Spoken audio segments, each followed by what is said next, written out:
Sadhguru Jaggi Vasudev is a realized master, mystic, and yogi. He has shown the way for people to attain to their natural joy and to live life with experience from one's own inner nature. His presence is filled with grace and compassion. Sadhguru's scientific approach towards spirituality and work towards the upliftment of humanity have received accolades worldwide. The words that come from him in intensity and utmost clarity, from his deep understanding and wisdom, can change the very core of the being. Belonging to no particular tradition, Sadhguru incorporates what is most valid for the modern person from the spiritual sciences. His work, an outpouring of his blissfulness, finds expression in the form of a ceaseless offering to help all beings. Available to all who are willing, Sadhguru's life is an invitation to the divine through individual transformation.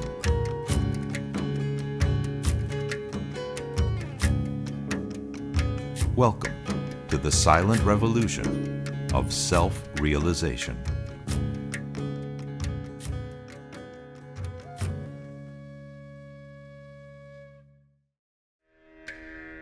In April 2009, Sadhguru conducted, in the lap of the Master, a special 3-day satsang at Isha Yoga Center.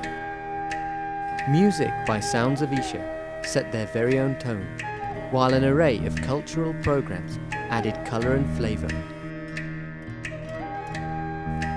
Insightful discourses by Sadhguru prepared the soil. Question and answer sessions allowed the participants to delve deeper into their spiritual quest. Powerful meditation processes made the spiritual seed sprout into an experiential reality. This video shares precious moments spent in the presence of a self-realized yogi and mystic. Enjoy a spiritual exploration that leads us from the profane to the most profound.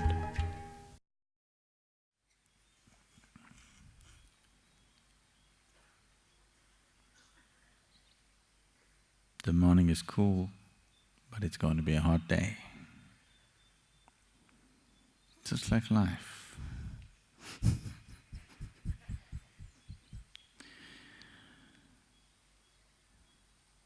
You don't go by what's there now. What's there now is all important in terms of experience. But what's there now is not an indication of what's going to be. Definitely not.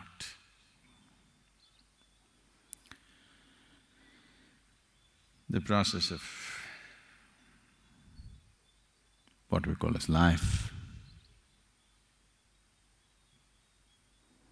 most of the time, except a few nasty mornings, most of the time it starts off well. At least for you, not for your mother. At least for you.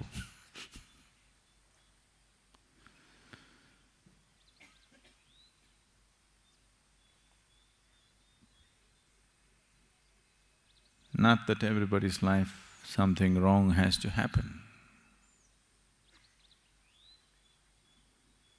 Some people have a good deal, some people have a bad deal.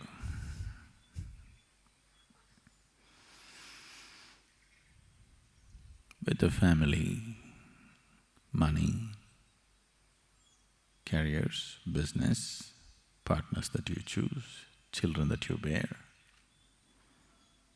and various other social, financial,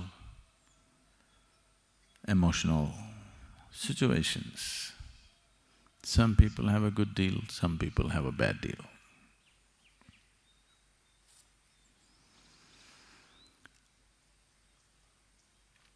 Good deal or bad deal is not the point. The point is this life serving the purpose of you moving on? Because no matter how much you try to settle yourself into the comfort of what is there right now, there is something within you longing to be something more. No matter how much you think you have given up everything, you renounced, or you become lethargic enough to live in a limbo, something within you wants to be a little more, and something, whatever you know best.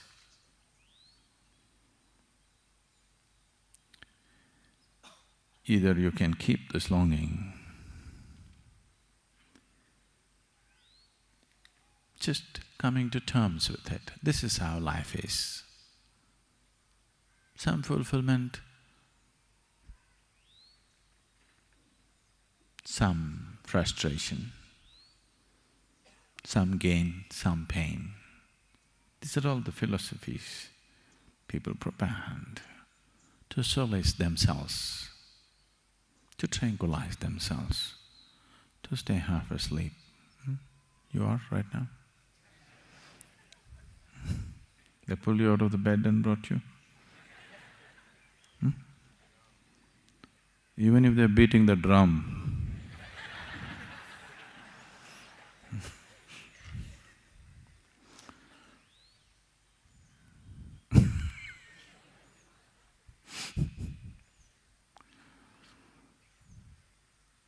are you fully alive? I want to hear some lively sound.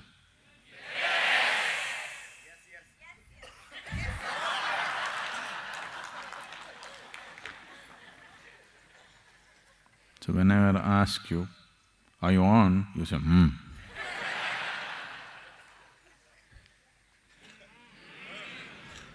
That's better.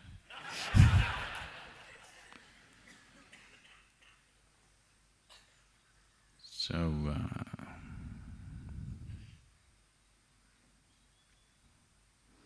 bad deals can happen, not necessarily because you're stupid, not necessarily because you do something wrong. Bad deals can just happen. It can just happen, you know. A leg can break, a tooth can fall off, head can crack. Somebody dear to you may fall dead tomorrow morning. Bad deals can happen just like that, not because of a mistake, not because of something, it can just happen. It's happening to somebody every day. Every day, somebody is having a bad deal, isn't it so?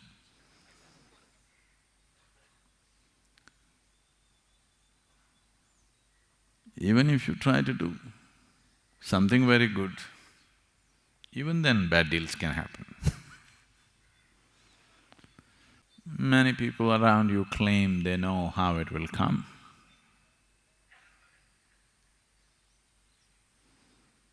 They wrote it on a paper, they gave you that horoscope. That horoscope which told you that this was the right man to marry.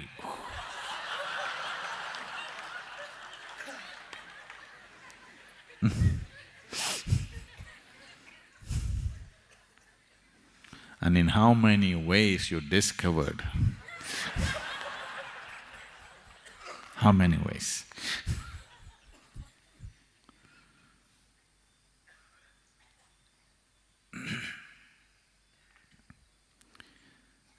Lots of claims about life, but still, what's going to be a good deal? What's going to be a bad deal? In the world outside, you do not know. Isn't it so? You know for sure?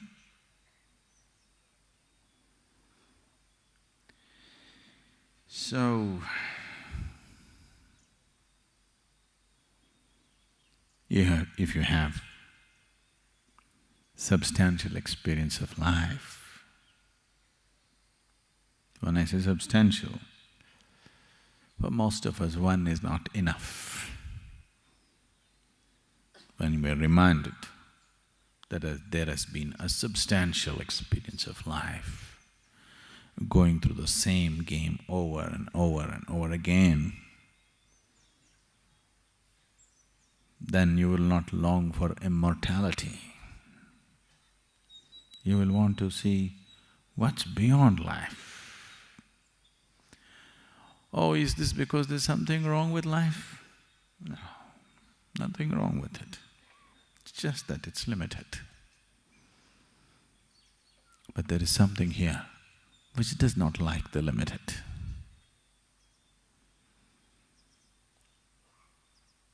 There is something here which does not like boundaries. There is something here which will not settle for anything less than the boundless.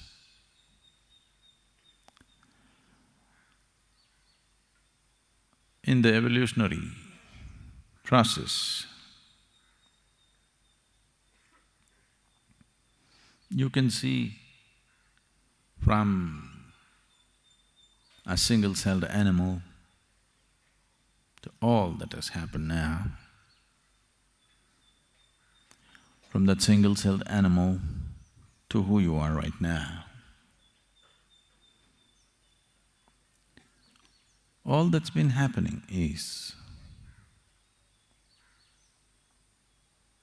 to somehow bring a larger slice of life into your experience. That's all that's happened. Became little more capable to experience life, not necessarily to do. An elephant can do much more than you when it comes to physical activity. But that's not the point. Little more capable to experience life. Because what is there now is somehow not enough. Pacifist philosophies have been taught to us to make you sleep where you are. Be content with what you have. But it's not worked. See? Early morning bad deal. Somebody's having a bad deal.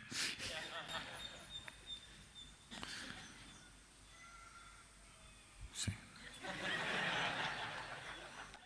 Somebody's sure having a bad deal.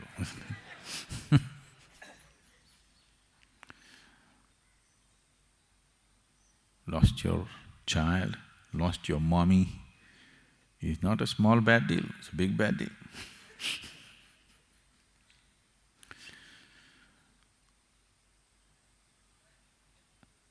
But how we experience the process of life is now, for the first time as a human being, it's in our hands. Never before it was in our hands.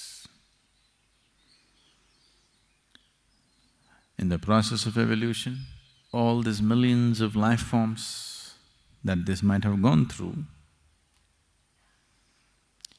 in none of those forms we had the freedom to choose our experience.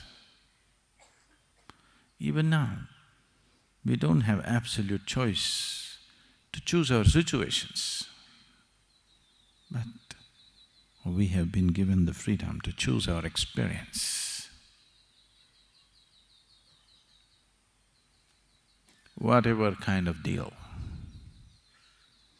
the inner deal, we can strike a good deal, a fabulous deal, whatever may be the outside deal.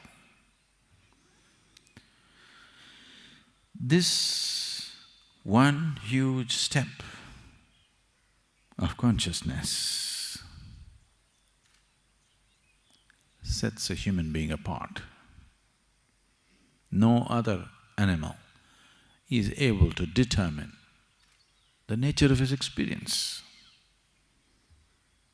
The outside situations are good, they're fine. If they're not good, they're gone.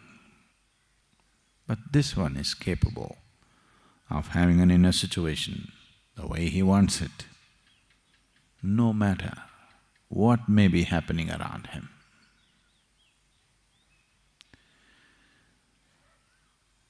This ability, once this ability has come, if you exercise the choice of being conscious, it's a benediction. If you do not, it is magnified misery compared to any other creature on the planet. No other creature on this planet suffers the way a human being suffers, isn't it so?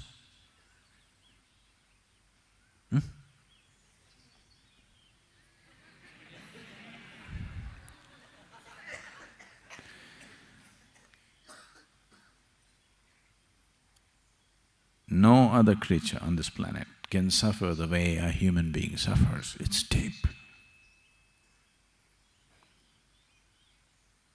They do, it's not that they don't, but not this deep. Human suffering is deep.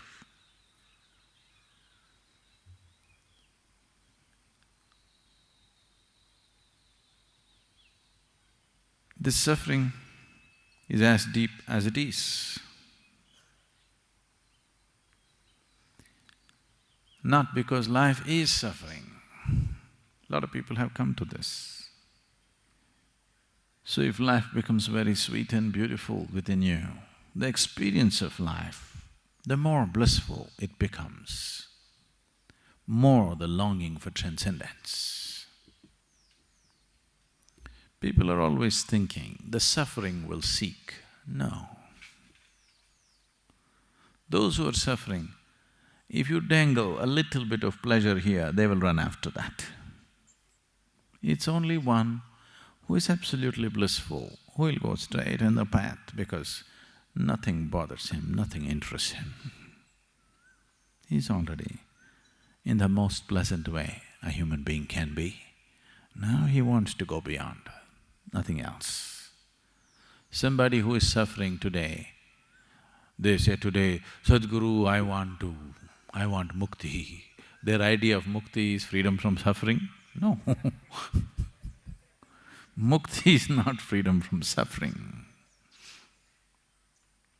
You cannot even seek liberation if you are in some state of suffering. If you are suffering, all you will see, all you will seek is the sweetness of pleasure and happiness, nothing more. Because people went on talking about or lived their life and made their lives an absolute suffering, that is why this whole idea of heaven is a bloody perverted place. For sure, isn't it? No? You heard some stories about heaven, how it is? You have or no? It's a bloody perverted place, there's no question about it. No sensible human being would ever want to go there. But the whole world, at least a large part of the world, is aspiring to go there. That's their idea of ultimate, unfortunately. Exaggerated quantities of pleasure. You should try it here, you'll get sick of it in no time. Because always it's been rationed. Pleasure has always been rationed to people. They think larger quantities is going to be better. Have a large quantity of pleasure and see, you will get sick of it. Because pleasure is just a poor substitute for joy and blissfulness. And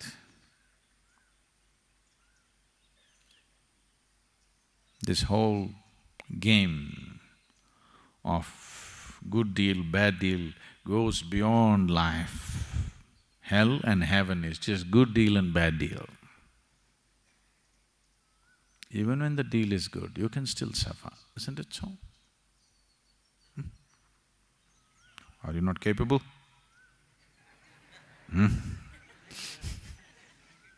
Even when the deal is great, are you still not capable of suffering?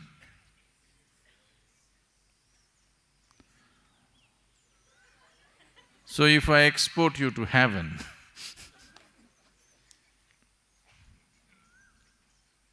who told you this is not? Who told you this is not heaven? How do you know? Is there any guarantee for you that planet Earth is not heaven?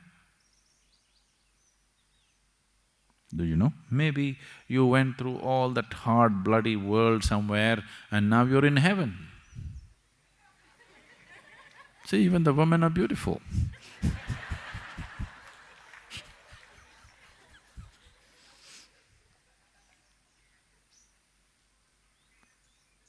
It could be heaven. No?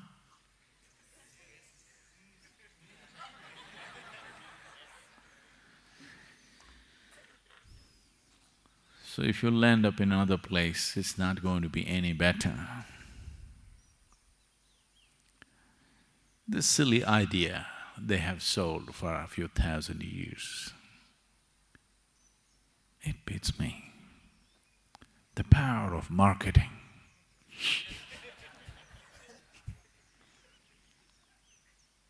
It's just impossible, you know, the power of marketing.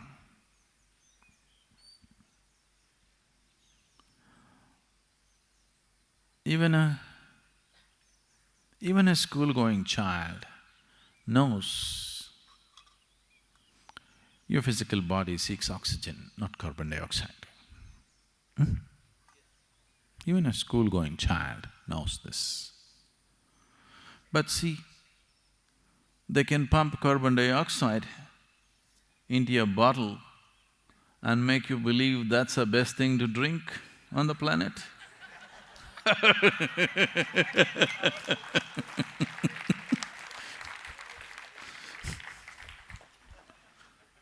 Power of marketing. Real thing.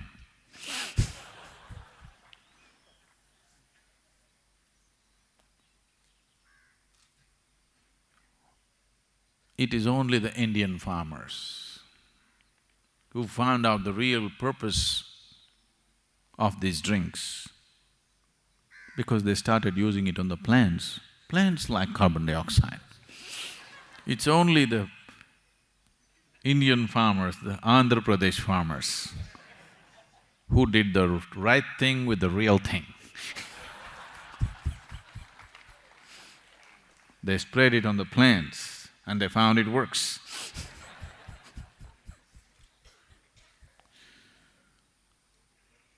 So, what can be sold to you if the marketing machinery is strong enough? Just anything can be sold to you. And too much junk has been sold to you, all kinds of junk. All kinds of junk.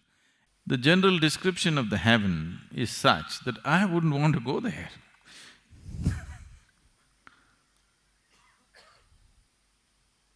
You want? Even if it's real, still it's not an attractive place to go. Many of you married.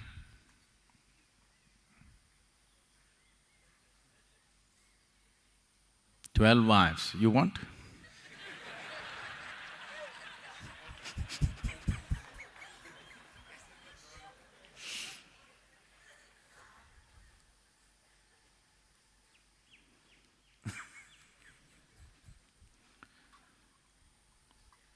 Not my idea of heaven.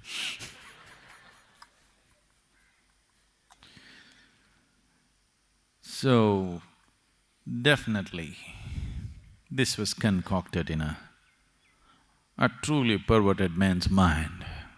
There's no question. Somebody who is deprived, suppressed and perverted in his head, only such a man could devise heaven. And unfortunately, uniformly across the world, the general description of the heaven just about amounts to the same things. The numbers vary, of course, depending upon the female population who make it to heaven but about the same things So the most perverted in any population, they are the people who thought this up. And because the perversion, when you're perverted, it gives you a tremendous sense of energy, always. See, if the policeman had as much energy as the criminal, there would be no crime. Policeman wants to go home and sleep, but the criminal is wide awake. Any kind of deviation from normal course of life process gives you an exaggerated sense of energy always. You become fanatical about something. You will see, you will have an exaggerated sense of energy.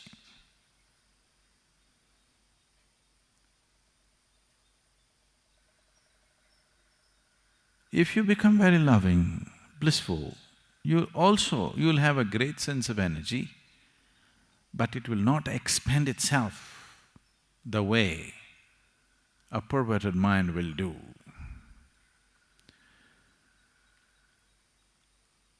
And these people with great energy, and they went about selling it. You sell the same product to the whole population, you never deliver it. This is great. This is like, once in a way, I think it's making everywhere, in Tamil Nadu this is making rounds, somebody comes up with $1 million currency note. You heard of these things in Chennai? Chennai people have a fascination for this. Somebody says, there is actually $1 million note with this man, it is certified by the United States government and he is willing to give it for a discount. Because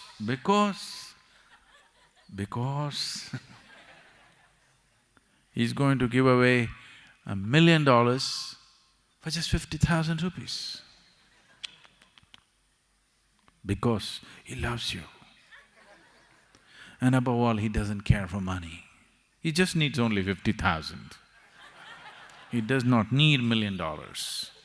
Plus he's in a hurry. His wife died yesterday. Today he has to cremate. Some fabulous story. And if you pant $1 million,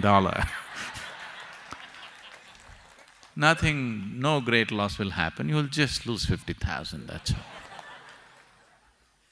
After all, you must take that much risk in life, isn't it?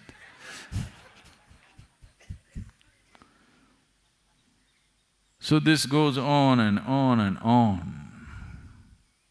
The same product, sold again and again and again. Just marketing by the power of this, not delivering anything. So you know all the… the Madoff job. You don't know the Madoff job? No? Okay. I won't go into the financial con jobs of recent times. Simple thing, keep a cycle going as long as the cycle is going on. Great businesses can be run without doing anything as such. Collect money from 100 people, only 10 people are due to be paid today. Pay these 10 people, what's the problem?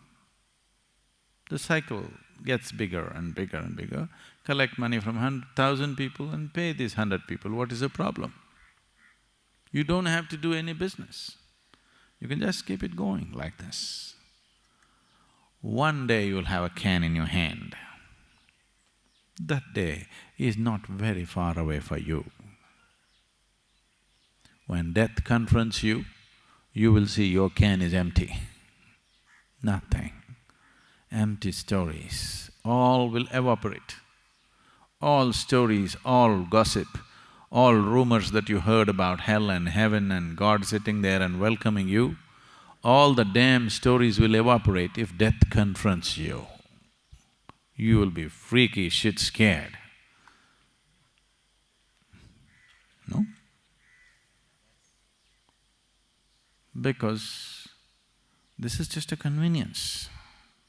It's just a convenience to believe that, this is a very beautiful thing.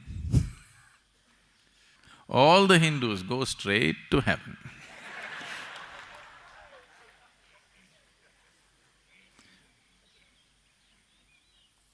If anybody dies, we never say he died, we say he reached heaven. Yes?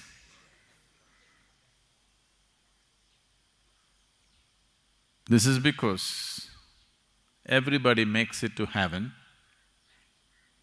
because that's just another place like this. So, here we never considered going to heaven as a big thing. I said if you become free from the process of heaven and hell, only then it's a big thing. Going to heaven is not a big thing. If you're born in India, you go straight to heaven.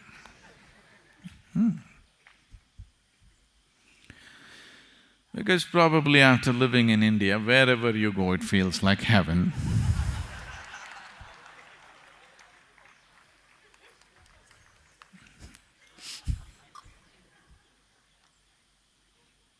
A lot of people are living in such conditions that wherever you send them, they'll think it's heaven.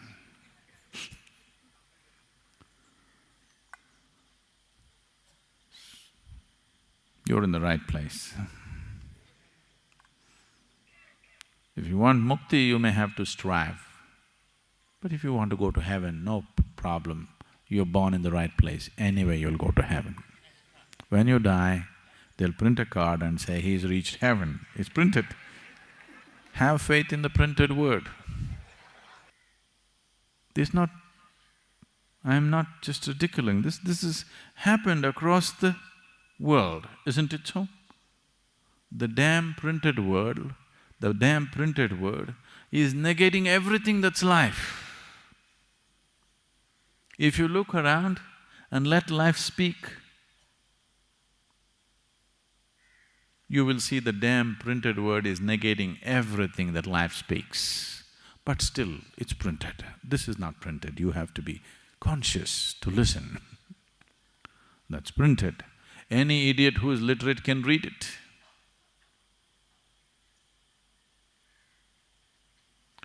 Literacy doesn't take intelligence, isn't it? Does it?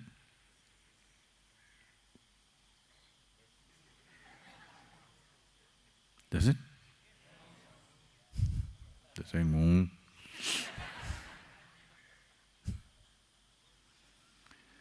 Literacy doesn't take intelligence. If you're born in a certain society, you become literate, isn't it?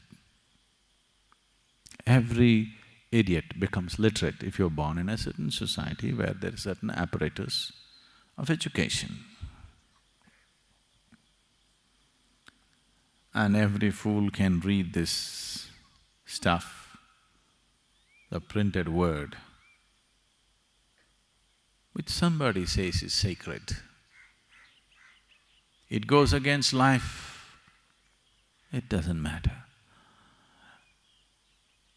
It makes people fearful, guilty and confused.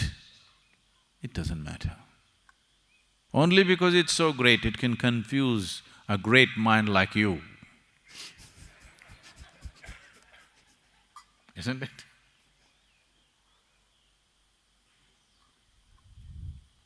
No.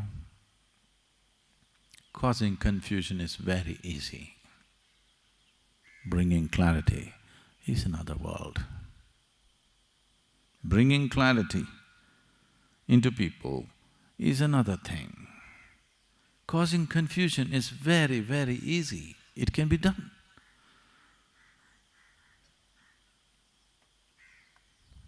You just go up to somebody, say, "Do you see the tree, how blue it is?" Say, "What? What, don't you see? It's blue and don't you see the pink fruits?"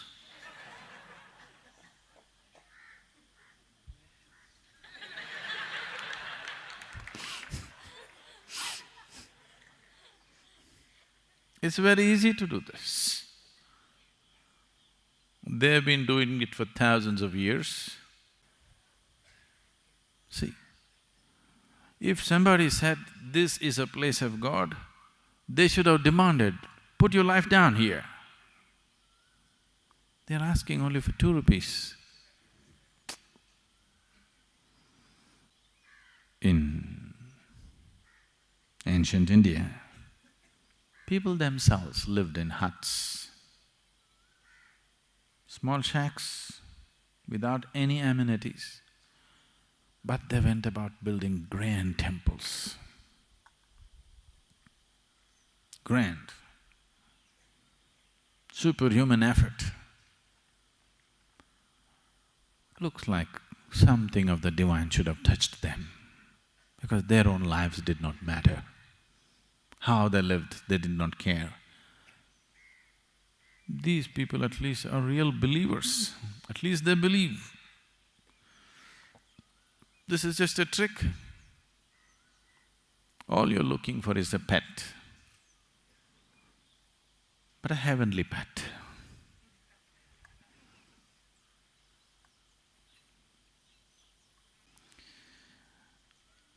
It is not that there is no meaning to this, it is not that there is no basis to this. It is just that the way it is done. If these devices are just ways of bringing about a constant sense of devotion, if these devices are only a means to make a human being sensible, I can understand. 1,000 years ago or 10,000 years ago, maybe this was the only means they had. That's okay. But it's being sold as real, not being presented as a device, then that becomes a problem.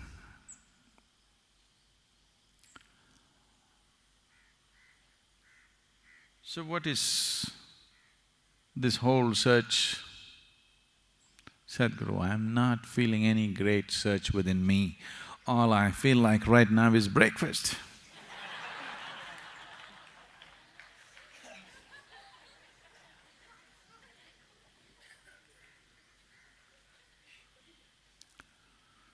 Yes.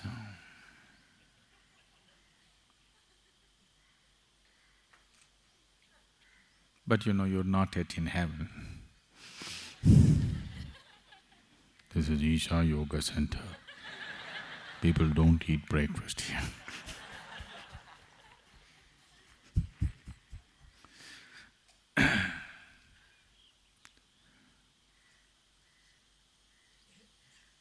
why can't we just enjoy the mundane?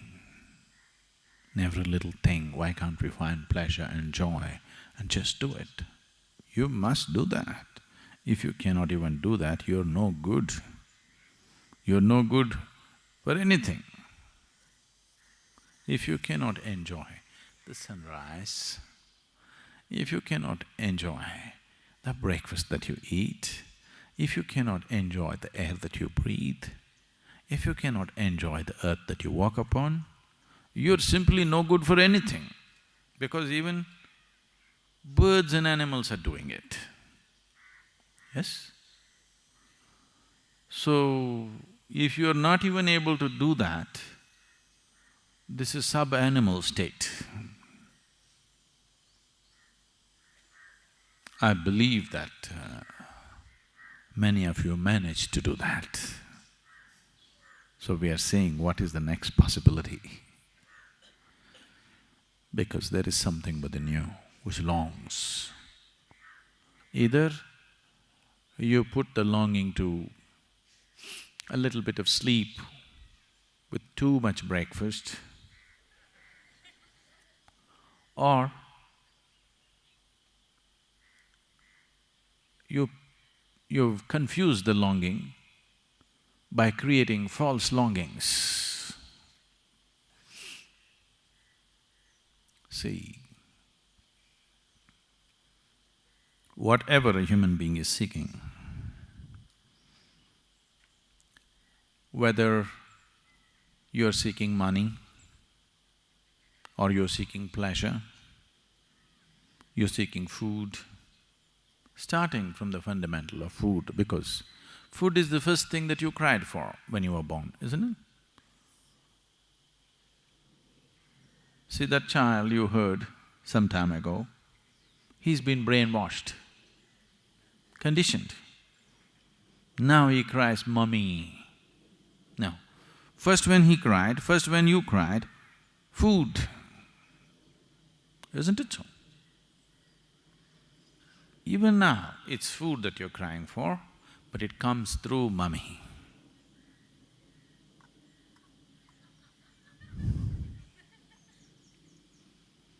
So starting from this fundamental longing for food, what is the longing for food? One thing is the physical hunger, nourishment, but beyond hunger also you're eating, isn't it? I can see.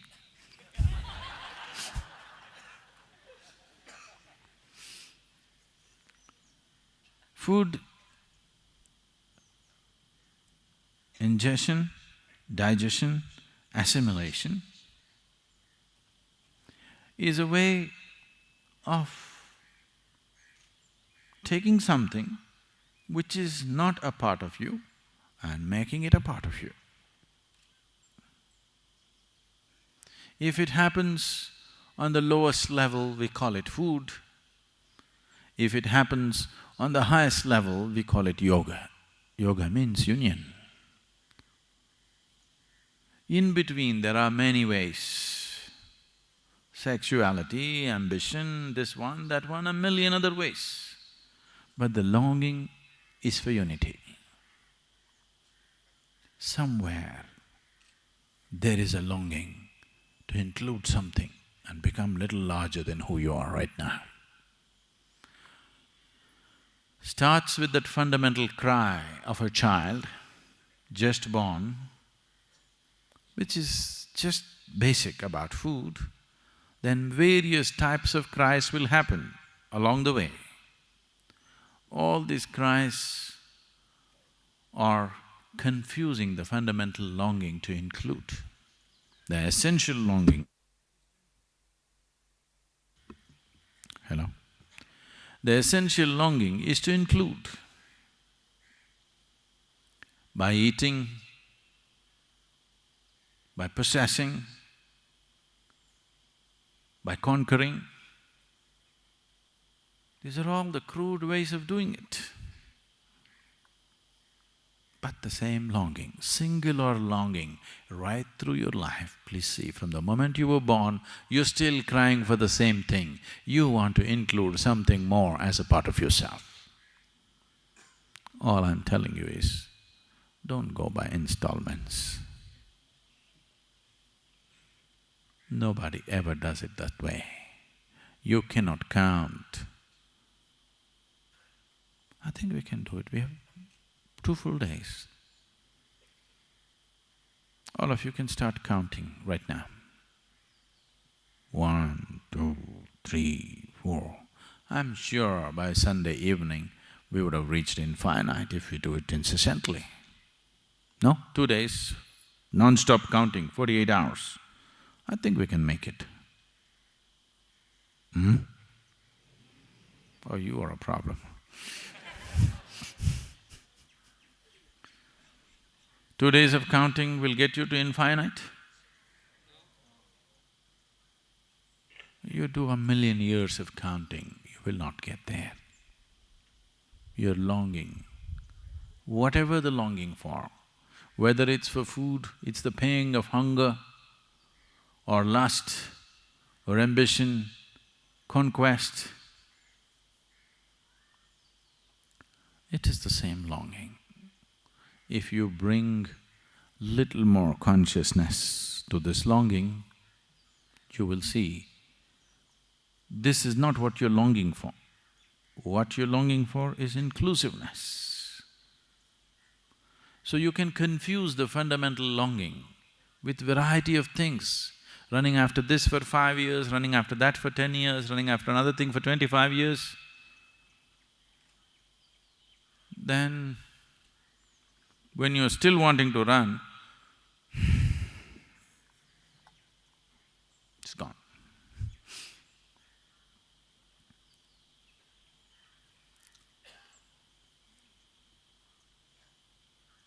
A 94-year-old man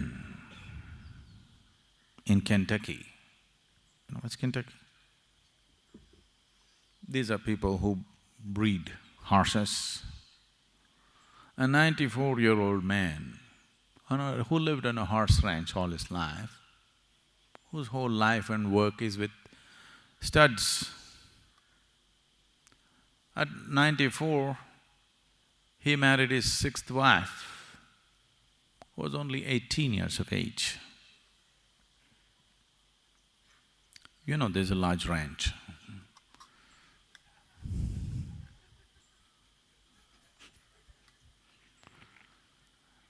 So,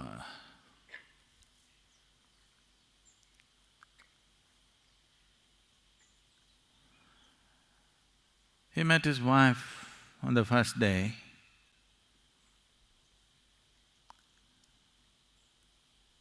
And then he asked her, "See, do you know what we are supposed to do?" Just like Adam. "Did you talk to your mother? Did she tell you some facts about life?"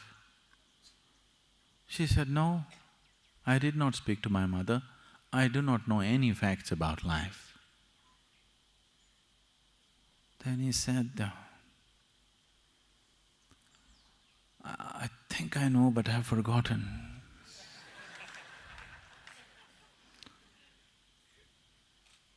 I've been out of the active involvement with the ranch for the last 10 years and I've forgotten. You've forgotten, but still the pattern has not stopped. Many things are just like this with life. You have forgotten that the only longing is for inclusiveness. Here and there, whatever comes your way, you want to grab and include, little by little, piece by piece. You will not get the cosmic. You will not get the existence that way, piece by piece. It's too many pieces. Nobody can put it together piece by piece. Either you swallow it whole or you don't. That's how it is. As I told you yesterday,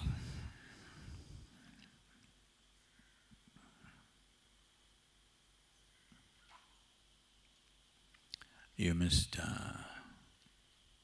every step you take, every breath you take, I want you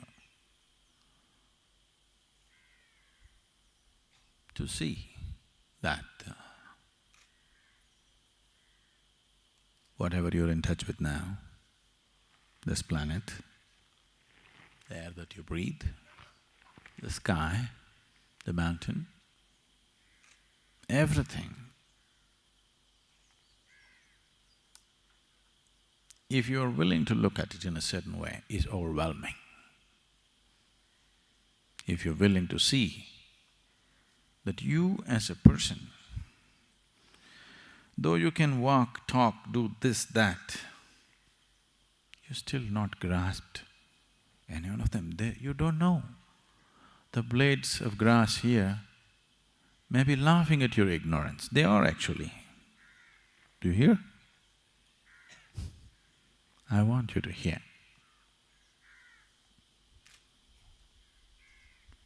Because that's how it is.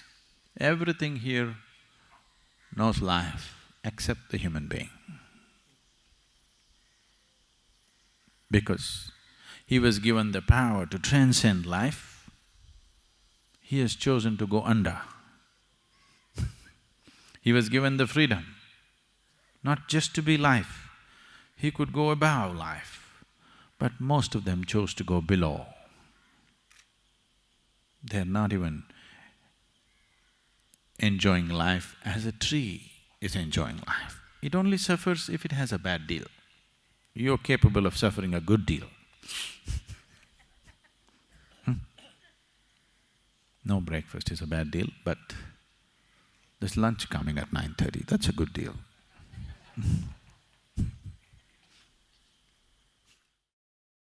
You are my perfect mirror, you show me what I'm not. In the endless pit of what once was me, layer and layer you peel off me.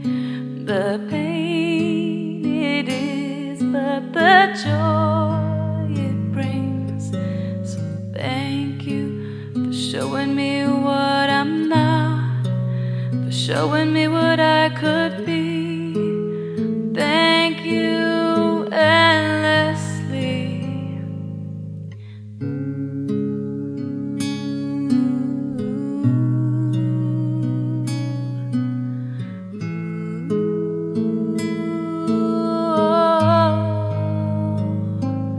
But if I could only just be, you could show me all the things I would be willing enough to see.